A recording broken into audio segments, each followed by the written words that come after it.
ជំរាបសួរពុកម៉ែបងប្អូនទាំងអស់គ្នាថ្ងៃនេះគឺចេញវីដេអូឡុកឡាក់លាមានតែលាស្វោះយើងមកប៉ងពីប៉ងមកឡុកឡាក់ហូបឡើងមកឆ្ងាញ់តែម្ដងជួមមើលការធ្វើរបស់យើងទាំងអស់គ្នាហ្មងចាចាប់ផ្ដើមគ្រឿងផ្សំរបស់យើងឡុកឡាក់លីហ្នឹងពុកម៉ែបងប្អូនអរគ្នាខ្ញុំប្រើខ្ទឹមសច្រាមឲ្យម៉ត់បែបហ្នឹងហើយខ្ញុំចាក់ម្រេចចូលពុកម៉ែបងប្អូនអរគ្នាបើសិនជាពុកម៉ែបងប្អូនអរគ្នាចិត្តហើយថែមម្ទេសគ្រាប់ពីក្រៅទៀតក៏ឆ្ងាញ់ដែរ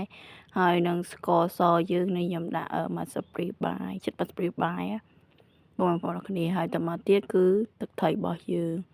ទឹកត្រីរបស់យើងហ្នឹងខ្ញុំប្រើ3ស្លាបព្រាបាយពុកម៉ែបងប្អូនអរគ្នាខ្ញុំសោសលាស2កំប៉ុងណាហើយចំណែកឯម្ជុំ7វិញម្ដុំ500ហ្នឹងខ្ញុំដាក់ចិត្តអស់ម្ដុំខ្ញុំទុកវាបន្តិចទៅក្រៅទាំងអស់វាច្រើនពេកហើយខ្ញុំក៏ចុចវាបបែកវាជាមួយ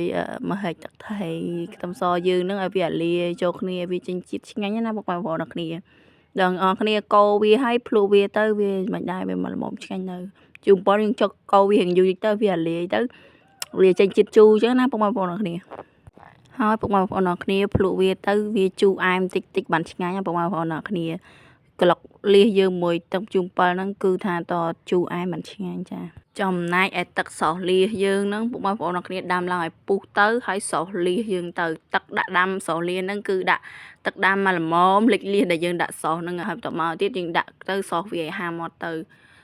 ហើយដោយសារខ្ញុំនេះញ៉ាំលាសហ្នឹងវាខ្ជិលខាំអញ្ចឹងខ្ញុំអត់ចង់ឲ្យវាចិត្តមកខ្ញុំចង់វាហាទៅដើម្បីឲ្យគ្រឿងយើងក្លុកបាញ់វាចូលជាតិឆ្ងាញ់ហ្មងខ្ញុំដាក់ទៅឲ្យវាច្រឡុកវារៀងយូរទៅដើម្បីវាហាមាត់សព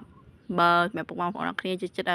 រសជាតិលាសវាផ្អែមនៅក្នុងលាសហ្មងមិនបាច់ដាក់វាហាពេកគ្រាន់តែសមកឆ្អិនទៅហើយ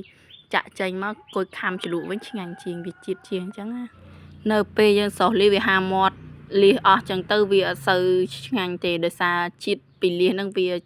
ឈាបចេញមួយទឹកដែលយើងសោសវាមិញវាហាមាត់ទៅវាចេញជាតិអស់វាអត់សូវឆ្ងាញ់ទេបងប្អូនអរគ្នាអានេះខ្ញុំប្រាប់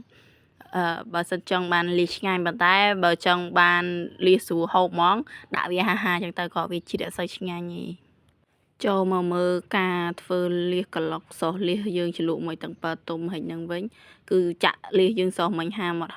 ហើយអស់ហ្នឹងចាក់ចូលចានគោមដែលយើងលាយគ្រឿងមិញមកច្រឡុកវាចូលគ្នាឲ្យសព្វចូលជាតិទៅណាពុកបងប្អូនទាំងអស់គ្នាតែខ្ញុំចង់ប្រាប់ថានៅពេលដែលខ្ញុំលុកលាក់លាសអញ្ចឹងខាងខ្ញុំអាហ្នឹងគេហៅលុកលាក់លាសតែចំណែកខាងបងប្អូនទាំងគ្នាហៅមិនខ្ញុំអត់ដឹងដែរនេះខាងខ្ញុំគេហៅលុកលាក់លាសលុកលាក់លាសហ្នឹងគឺថា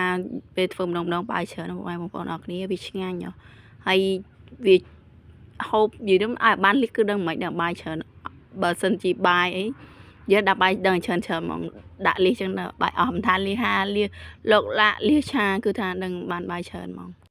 វីដេអូលុកលាក់លាសយើងនឹងគឺមានតែប៉ុណ្្នឹងទេអរគុណបងប្អូនអ្នកគ្នាដែលមើលវីដេអូមួយនេះពីដើមដល់ចប់បាយបាយជួបគ្នាវីដេអូក្រោយថ្មីមួយទៀត